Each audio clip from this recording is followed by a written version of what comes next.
molt fàcil explicar a tothom que està patint tothom la crisi en un sentit o un altre, la precarietat, que val la pena mobilitzar-se. Evidentment, el centre de treball val la pena perquè ens estan precaritzant les condicions de treball a la feina.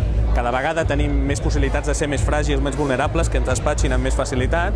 La reforma laboral s'ha demostrat absolutament inútil, injusta, contradictòria, fins i tot pel que demanaven, que era pressuposada, però a més, retallades en sanitat, retallades en educació, retallades per les persones, per tant, per les persones com a subjectes de dret. Ens estan canviant el model social i això no ho podem permetre. No podem permetre que tornin cap enrere el rellotge de la història. Per tant, és l'hora de mobilitzar-se, de posar propostes, perquè les tenim, però també, evidentment, que aquestes propostes tinguin força des de la mobilització i per això hem de fer una gran vaga general el 14 de novembre. El que volem és fer un sindicat més útil, més àgil, més proper a la gent.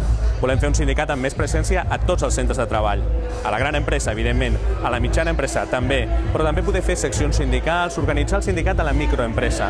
I per això volem també fer una xarxa de sindicalistes de referència que arribi a tot arreu, a tots els polígons de la comarca. Però en aquests 4 anys hem hagut d'això, de fer 2 vagues generals, una tercera que està al caure.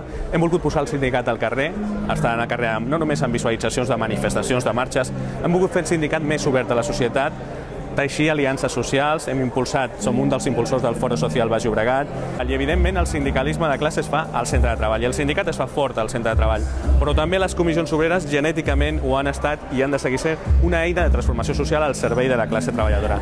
Nosaltres som el que som, treballadors de petites, mitjanes empreses, i el que volem és continuar organitzant-nos per fer-nos útils a la societat.